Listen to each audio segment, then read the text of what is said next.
What's up, queens? Welcome to the Female Dating Strategy, the meanest female-only podcast on the internet. I'm Ro. And I'm Savannah. So this week, we are going to get attached by talking about attachment theory. I think this one's a long time coming because a few people have asked us to talk about this.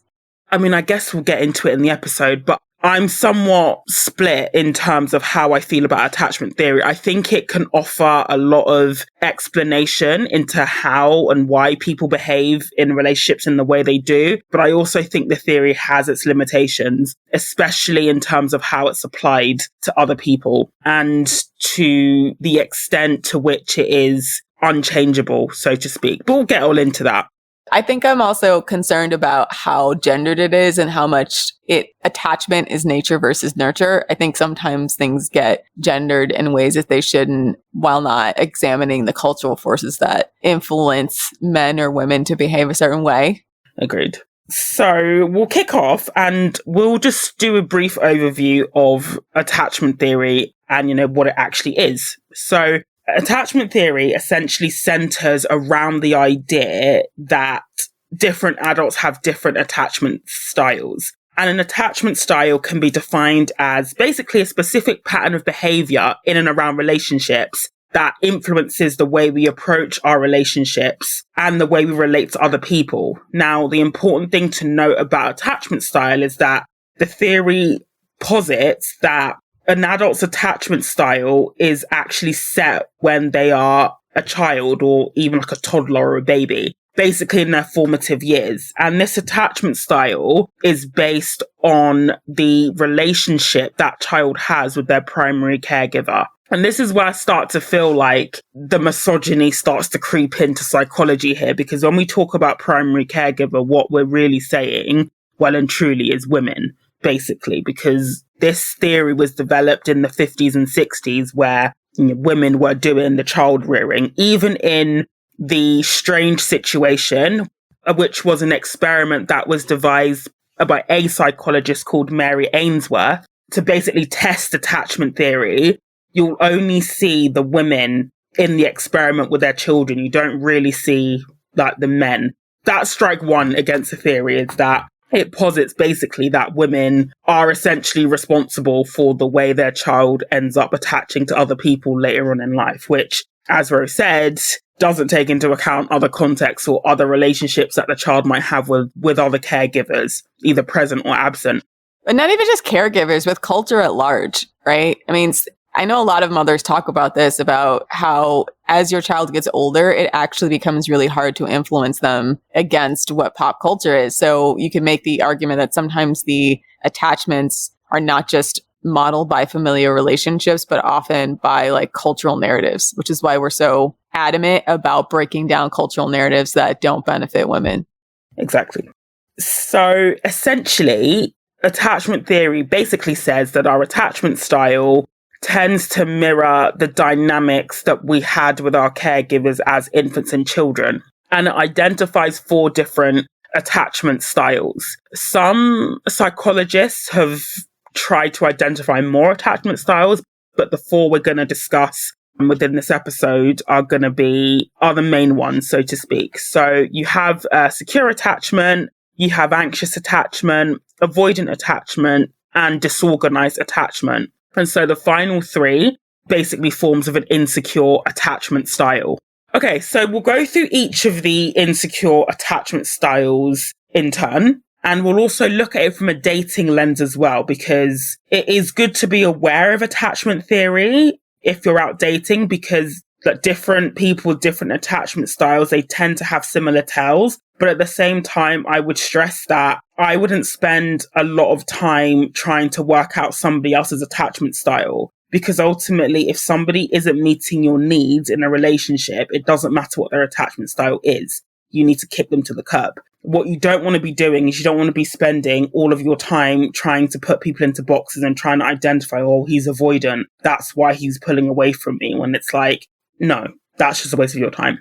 So we'll start with avoidant attachment. And in the book Attached by Amir Levine and Rachel Heller, they argue that the dating world is it tends to be full of people who are to have an avoidant attachment style, purely because they are the most difficult to have and maintain a close romantic relationship with. So what tends to happen is they basically get tossed back in the pool because they're so difficult to date. And the genesis of this particular attachment style or attachment theory would argue that within somebody with a supposed avoidant attachment style, their brain developed in an environment where the person cannot consistently rely on their primary caregiver or caregivers to meet their emotional and physical needs. This might be because the primary caregiver was not consistently available. So they might have been, dealing with a mental illness. They might have been physically unwell or disabled, or the parent could have just been absent. So there could have been an absent parent somewhere, inconsistent contact, for example, witnessing domestic violence.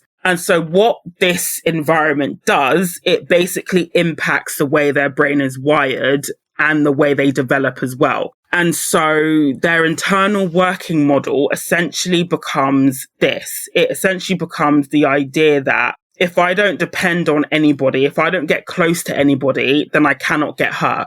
As a defense mechanism, what they try to do is they then try to outwardly not feel anything, because their internal working model will say something like, if I don't feel things, then I can't get hurt. And they learn to eventually suppress their emotional needs because their emotional needs are not being consistently met as well. And so eventually, due to the inconsistent behavior of their caregivers, the child with an avoidant attachment style eventually begins to see the world as uncertain and unsafe. And they begin to see other people as uncertain and unsafe. And so a way that they deactivate, so a deactivating strategy is basically a strategy that somebody with an insecure attachment style does, sometimes subconsciously, sometimes consciously, in order to basically prevent their feelings from getting hurt, is they try not to get too attached to people. And so they distance themselves from people if they feel like the relationship is becoming too intimate. And on the surface, it seems like these people are independent, they're self-contained, they're in control of the emotions.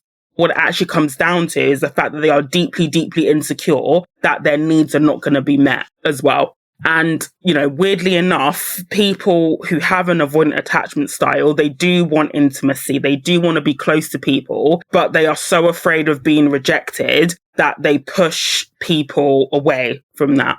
So the only thing about that is I feel like it's very hard to tell the difference between pushing people away or being aloof because you have avoidant attachment style and just being an exploitative dick, right? And this is where I kind of dislike pop psychology, is that it's easy to prescribe a person who is in a relationship with you but being emotionally aloof as, oh, they just have avoidant attachment style, and use it as an excuse, rather than some people do that because they want to maintain a sense of control and power over the relationship, right? They don't want to give you anything. And honestly, I identify in some ways as an avoidant attachment, just feeling okay, sometimes it's very hard to trust people that they won't betray you or that you'll get your needs met in a relationship. But at the same time, I've also met people who might mirror some of my behaviors on the outside, but their motivations are totally different, right? They're just not fully committing to things, or they're not emotionally investing at all, not just because of fear, but because of control and power. Yeah, that's the reason why I said at the top of the episode, it's useful to know about attachment theory, but I wouldn't really spend your time trying to work out if somebody is, has a particular attachment style or not, because like very rightfully said, isn't always easy to explain or understand why somebody is behaving in the way that they do. And most importantly, even if you were to say that, okay, yeah, this guy who's blowing hot and cold, he's got an avoidant attachment style. It's okay, but he's still not meeting your needs. So you're still back to square one.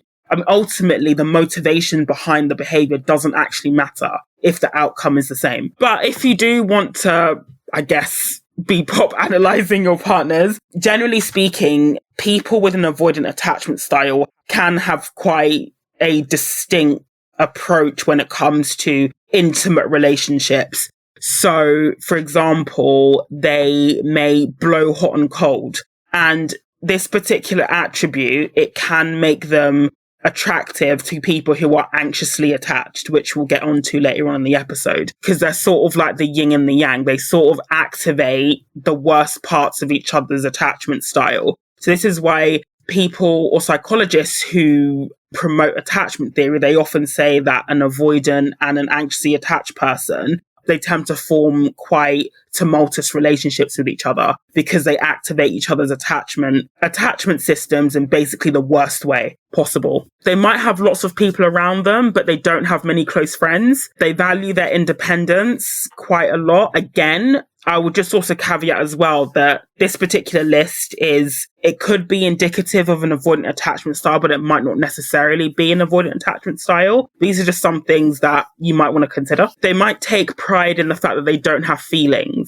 And I think this one is an important one because people who see like having feelings as a sign of weakness, even for example, people who are deemed to be narcissistic, for example, there's this idea that even a narcissist, they want to feel loved and accepted, but they just go about getting that in a very, very maladaptive, destructive way. And it ultimately comes back to them feeling insecure. So if somebody is constantly basically prides themselves on, not feeling upset or not feeling sad, and even if they don't have an avoidant attachment style, so to speak, I would probably say that's an orange flag, because feelings are, they make us authentic. And if you don't feel, then you can't also possibly empathize with other people who do feel certain, feelings and emotions as well. Man, this is tough because, again, going to tell on myself, I guess, only because sometimes I feel like life has a lot of challenges, ups and downs, tough times, etc. And I used to always subscribe to the philosophy that tough times don't last, tough people do. And so I just had this idea of like, fuck feelings, like whatever needs to get done, just do it, figure out an action plan, do what you need to do, and worry about your emotions later. Now that is a unhealthy coping mechanism that has, in some respects, driven me to be successful and I think got me out of some tough situations. But it's also like, in hindsight, a horrible way to live. And eventually all those emotions come out somewhere, and it may not be in the healthiest of ways. So I don't know. It's a tough thing because I think finding people who overindulge in their emotions and just can't get out of them. I don't necessarily think a person who says, okay, I don't have emotions is necessarily doing it out of maliciousness, or even like they may not even recognize the emotions that they have, or they're just so focused on a goal they can't really stop to really think or feel, because they're so used to suppressing them as well that they may not actually recognize them. Exactly, which is very much going to be oil and water with a person who emotes a lot. So the person who is more emotionally expressive is a lot of times put off and feels like the person who is not acknowledging their emotions is like scary or shaming them for having feelings. And then the other person who has feelings but doesn't really act on them or express them feels like the other person's immature, right? The person who's constantly like caught up in their emotion. It ends up feeling like a weird dynamic. I don't know. I think I would say a healthy person will have the ability to acknowledge their emotions, even if they don't always outwardly express it, right? I think it is unhealthy to go to the extreme and be like, I don't feel anything, because everybody feels something. But at the same time, like how you deal with the things you feel says everything. If you're just not dealing with them, just so you can focus on a goal, or if you're expressing them, but not in a healthy way, or like in a way that's like honestly a huge inconvenience or burden to others, or like somebody might feel that way because sometimes people can be so emotionally reactive, like they kind of suck up the air in the room, then both of those things can be kind of toxic. So I think it's about finding balance of feeling your feelings and then being cognizant of your goals, but also the way that it affects other people around you on both sides, both the stoic person and the over emotional person.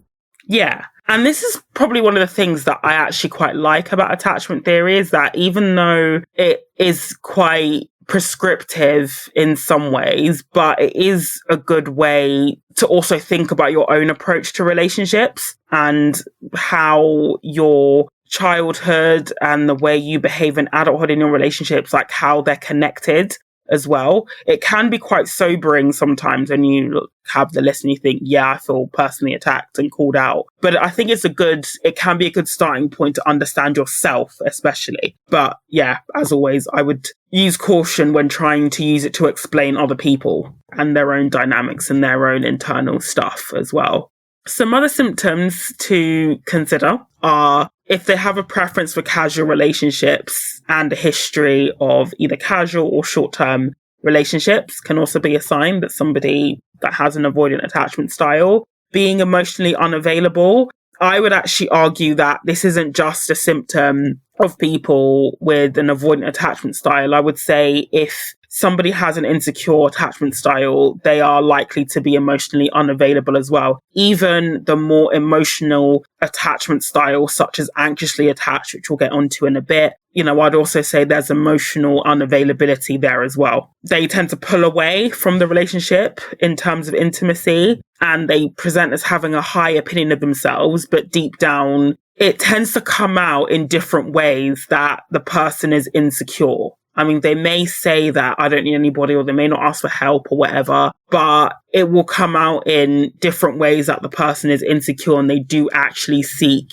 a deep, close relationship with other people. They just don't know how to get there, so to speak. Psychologists have also put together like a sexual profile for each of the attachment types. And again, sex is very complicated in society. It's heavily influenced by different factors such as porn, etc. But these are just some of the attributes, I guess, or like the sexual behaviors of somebody who is an avoidant, according to psychologists. So the first one is that they don't tend to see sex as an intimate act, hence why they tend to prefer, casual or quite emotionally detached sex. So that, again, cultural, right? I feel like society encourages men to behave that way towards women. And then there's a lot of women who say that they are also that way in the sense like a fuck and I don't have to feel anything. It doesn't mean anything to me. And I'm not saying that every type of sex that you're ever going to have is going to shake your world by any means, but it is kind of, you're biologically set up to fail here as a woman. And it's about patterns of behavior as well, isn't it? But it's like, is that guy like an avoidant attachment if he has a lot of casual sex? Or is he just like exploitative of women because it doesn't cost him anything, right? You know what I mean? Like, because it doesn't really cost men anything sexually, socially, like maybe financially at best to have sex with women. Physically, it doesn't really cost them anything. It's like, I just look at it as a form of consumerism. It's not like they look at women as objects to please them. So it's not that they're being emotionally avoidant, it's that they don't register that a lot of women might have emotions about it at all, or society doesn't teach them that they should care, right? You know what I mean? Like, are you emotionally avoidant with like your toaster if you think of something like an object that you wouldn't think to have an emotional attachment to? And that's the thing I kind of have trouble with, because on one hand, I'm like, yeah, that might mean that a person who has a lot of casual sex might be emotionally avoidant because they're trying to like not feel vulnerable, etc. But at the same time, a lot of men are just like that because they objectify women such that it doesn't register to them that we're people. Yeah, I think in the book Attached, they do touch on basically how the culture encourages avoidant behavior, especially within men as well. It almost acts as a framework for how men navigate the world as well. So they do talk about the cultural aspect too, and how basically women can be set up to be anxiously attached because women's, needs are not only not met, but we're also encouraged to meet the needs of other people and not expect anything back in return. It's almost like we need another type that's just like sociopath, right? Like, you know what I mean? Because like, as we go through all of these types, there's going to be exceptions to all this rules or motivations or behavior, because every time I hear it, I'm like, yeah, this is also how a person who just doesn't give a fuck at all acts. And it has nothing to do with their internal emotional motivation so much as they don't register that other people exist, really.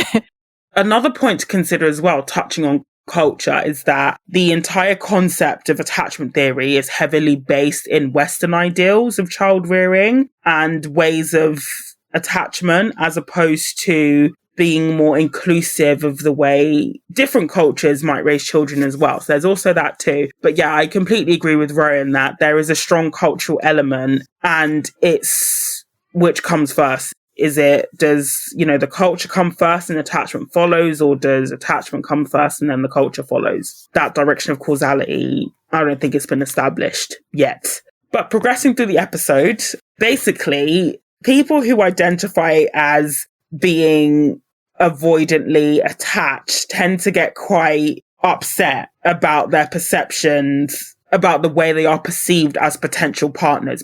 Because even like psychologists such as the authors of the book Attached, they would basically say you need to think really long and hard if you want to get into an intimate relationship with somebody who is avoidant, purely because they're deactivating strategies when they feel like their almost like protective shell against intimacy is being breached can be very, very devastating to a partner as well. But at the same time, they also say that the current dating world, partly because of the culture that we're in, tends to be full of people who are either avoidantly attached or they exhibit avoidant tendencies as well. So that makes dating doubly difficult. But yeah, they basically say, like, if you catch a whiff that somebody has avoidant tendencies, then don't go there, essentially. And what's interesting about people with avoidant tendencies is that they tend to be repelled by other people who are also avoidant themselves. You don't really see relationships where both parties exhibit avoidant tendencies towards each other, which is quite interesting. You mean like it's hard for two avoidants to get in relationships with each other? They don't tend to get with each other. I guess the codependent model is more common, because I guess if you're both emotionally avoidant, who initiates the relationship? There's got to be someone that actually puts in some kind of work. Otherwise, I guess you just be like two ships passing in the night. Yeah, they tend to just sort of repel each other.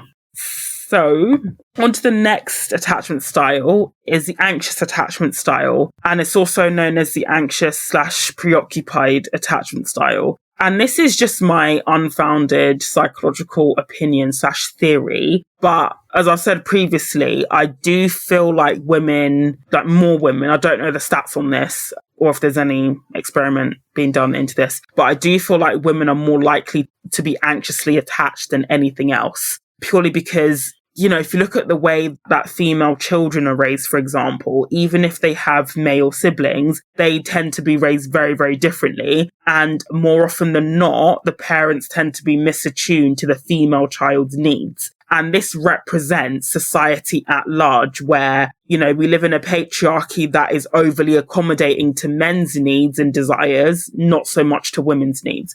So this is just my off-the-cuff unfounded theory. But I actually believe that women are more likely to be anxiously attached, and the culture actively encourages that as well.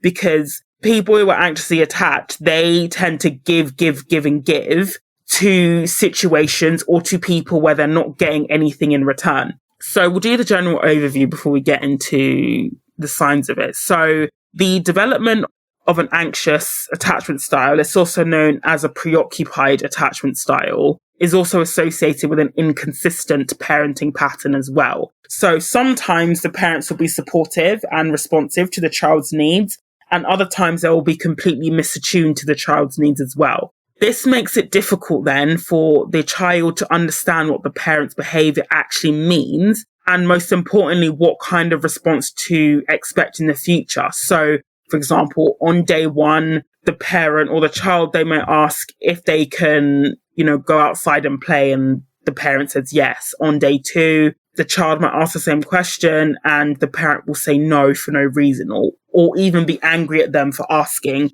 if they can go outside. And so due to these mixed signals of behavior, they begin to develop different deactivating strategies. So one of the strategies that they develop is that when they sense distance from their primary caregiver or later their partner, their attachment system activates and they will try to reestablish closeness with their partner or their parent. And so some of these, trying to reestablish closeness, it can look like minimizing their needs, basically not asking for something, being the perfect child or being the perfect partner, not being honest about what they need and their desires. And eventually this suppression of their needs and desires will come out in different ways as well.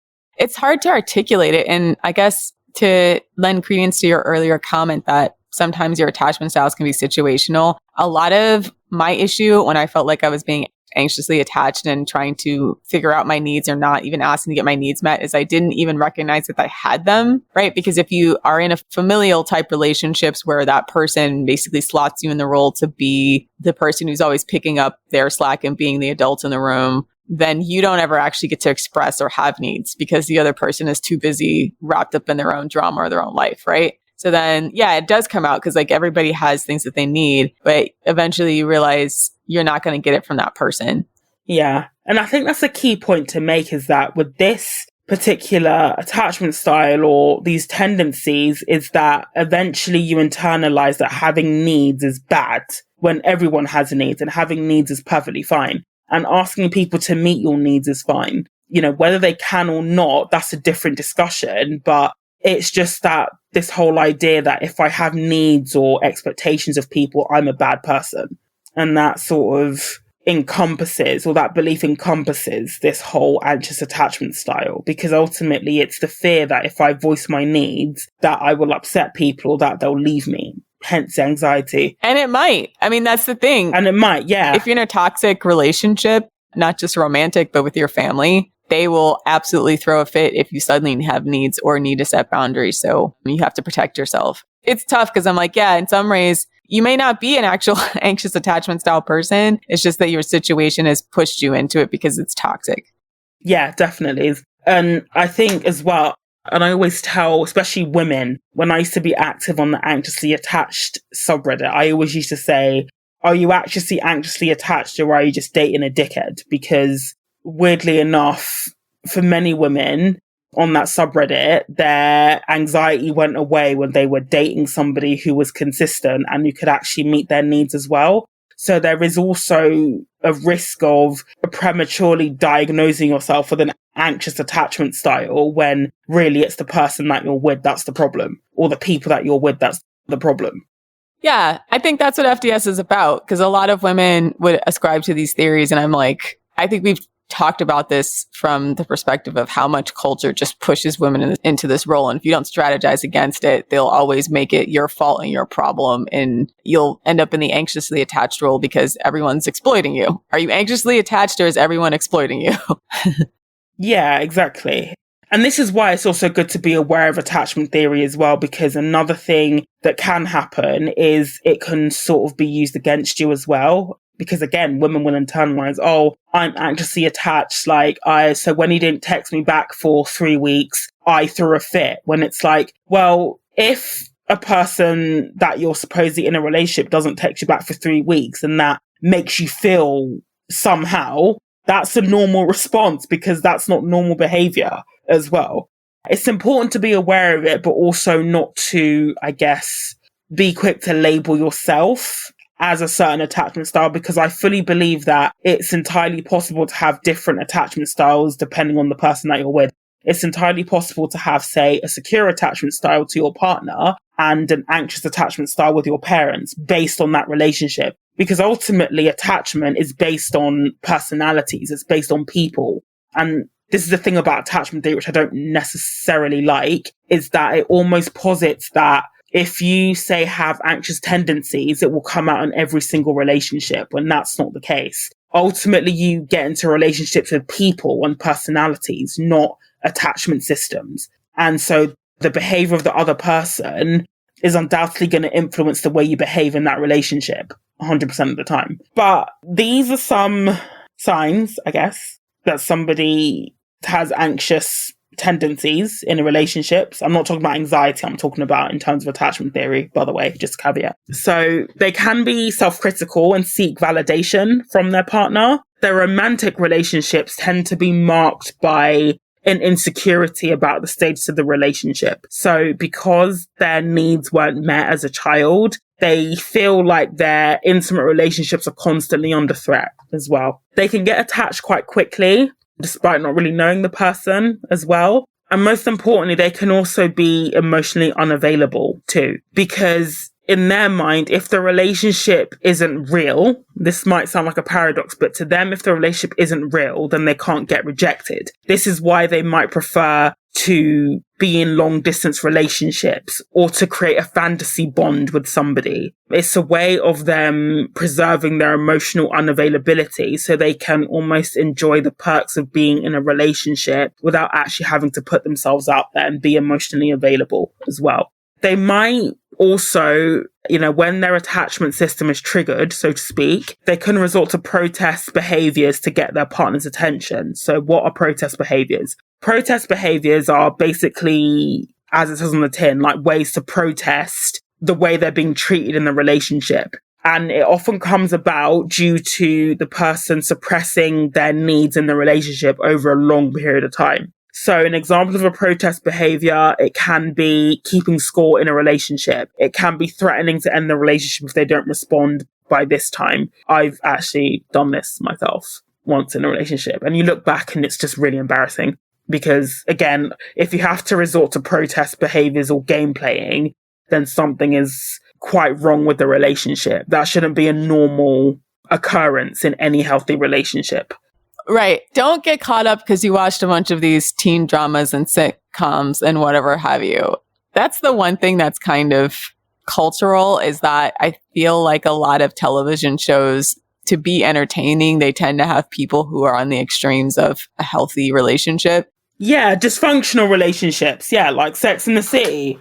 Exactly. That's the thing. Like, you can't get any of your relationship advice from TV, because TV is designed to showcase dysfunction, because that the conflict is what creates the interest in the show. Yeah, it's where the drama is. But like, it's really hard to do it in real life. Like, you know what I mean? Like, if you had a relationship like Carrie and Mr. Big in real life, like, I think everybody would be like, Jesus Christ, break up with this guy already. He's already married someone else. He's not committed to you. And then we're supposed to feel happy at the end. Like, he left Carrie at the altar, and then they finally do get together and we're all supposed to cheer for this. Like, that's insane, right? So, but that's that show. It's the protagonist, it's the conflict that creates the interest. But if you had a relationship like that in real life, that would just be extremely painful, and you'd be pretty much insane to keep dealing with it.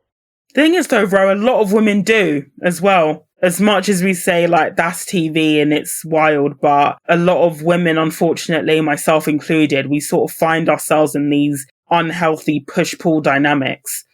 It's because society romanticizes disrespect from men. And I think that's actually the crux of the problem, is that most of these relationships, you have one or two dynamics. One is the mommy McBang maid model that a lot of sitcoms have, where the guy is like this lovable oaf, and then the wife has to basically do everything. She's hyper competent because her husband can't be trusted to do shit. And so then they romanticize the mommy McBang maid relationship, where once again, him being an oaf all the time is a form of disrespect and learned helplessness. And then on the other side, you have the guy who's like maybe hyper competent, dashing, daring, sexy, very idealized in the woman's mind. And she pretty much puts up with insane amounts of disrespect because she puts him on this crazy pedestal and thinks one day they're going to have this relationship she's dreaming of, despite no evidence of it. So when you look at both of these dynamics, it's just a level of disrespect from men towards their female partner that gets romanticized. I'm trying to think of like a situation where a man stays with a woman who's constantly fucking up in their relationship. Like, where's the TV show that reverses this dynamic, right? Where's I can't think of one. Yeah, fat sloppy wife who's shitty at everything, and their husband who's like this handsome, the Homer Simpson. Yeah, like where's the reverse of that? The Homerina Simpson. The husband basically spends all his time like emotionally supporting her and doing everything while she just does nothing. Like, that's not something I've ever seen. And to be fair, there's a few people who've described some dynamic like this, like maybe their mom had a drug problem or alcoholism and they had a dad who was an enabler, but you never really even see that dynamic on television. And then on the other hand, you don't really see maybe you might see this. You might see like a very beautiful woman who basically never acknowledges a man who's really into her and maybe is kind of disrespectful towards him. But society sets us up to always root for the man, like the woman is also like horrible. It's like they're trying to push women into these relationships with guys that are beneath them. So like sometimes you'll see that dynamic when the woman is obviously above the male protagonist, and then they'll make the woman feel like a bitch because she's not into the shitty scrote guy. But it's never like the reverse. A woman could be on the guy's level in the reverse, where the man's like the handsome, attractive partner, but at the same time, they'll still normalize that she should put up with disrespect. Whereas like just thinking of through television, like how these gender dynamics are reinforced, you just have to pay attention to it. Definitely. And this plays out in sex as well, approaches to sex. I've ranted about BDSM many, many times on this podcast, and I won't reinvent the wheel here, but there's a big reason why majority of submissives are female and majority of dominants are male. Because what happens in that dynamic is that the submissive engages in sexual activity really to push their own boundaries so they win the approval of their dominant. As much as BDSM waxes lyrical about how you can say no, you have safe words, ultimately the unspoken code in the submissive's world is that if I don't do this, my dominant will get sick of me and he'll leave me. That's the underlying fear there. And that's why they consistently push their boundaries. And even if you're not part of the BDSM world, if you look at how sex is generally, that's ultimately the way it's set up, is that if women aren't willing to do certain sexual acts, then there's always that threat, oh, he'll get it from somewhere else, or he's justified in cheating, or, you know, she's boring as well. And this is why I say I feel like the culture really encourages women to be anxiously attached, because it also means that they are more likely to be chasing, you know, men who are emotionally unavailable, because that is what they are familiar with. And this is what we see playing out in relationships where women are with men who are clearly can't meet their needs in the way that they need to be met. And they're still around in those relationships because they're hoping that if they keep showing up, if they keep overcompensating for the fact that their partner isn't showing up, that the relationship will just work itself out. And that just doesn't happen. And it's familiarity as well. And this is why I think FDS is great at the accountability side of relationships. And I know this is unpopular because it can come across as victim blaming. But when you have, or if you can acknowledge that there's been a certain pattern in your relationships, say you've been dating guys who have been emotionally unavailable, you then have the opportunity to make different choices so you can get a different outcome as well. Hopefully. So, yeah. I would say, though, off the back of the discussion around an anxious attachment style, again, I would say if you suspect that you fall into that category, I would say before you start thinking that you're damaged or broken or that your attachment, system is fucked, do an audit of the people around you. Do an audit of their personalities, do an audit of what they are also putting into that relationship, an honest audit as well. And I would be very, very surprised if there weren't at least some people around you in your circle who are not putting anything into their relationship with you, and you are actually, putting in everything and also overcompensating for the fact that they're not also putting in anything as well. So that's the first step I would say before you start diagnosing yourself as anxiously attached. But I struggle to believe that an anxiously attached person would behave in this way if their needs were being met, if they were dating somebody who was consistent, if they had friends who were consistent. I struggle to believe that they would be resorting to these sorts of behaviors because their needs are getting met, if that makes sense. Well, I'll counteract it to say sometimes self-esteem issues are internal and aren't a reflection of people's environment, right? So sometimes anxiously attached people, it's because they just have self-esteem issues. Like even healthy people might not know how to react or help that person because if they're so out of touch with their own needs, or they're constantly emotionally reactive, or they're constantly showing up with a false self to relationships, then they end up in these patterns repeatedly because other people, even who are well-intentioned, don't know how to help them, right? So it's just kind of sad because on one hand, there's like shitty people that'll take and not know any better. Though there's shitty people that will take and they know better, but they just enjoy using other people. And then there's other people who are not trying to, but since that anxiously attached person hasn't learned how to set healthy boundaries or express their needs in a way that other people can understand, and then people don't know how to help them. And then suddenly that person explodes and then everyone's like, what's going on? So a little bit of both.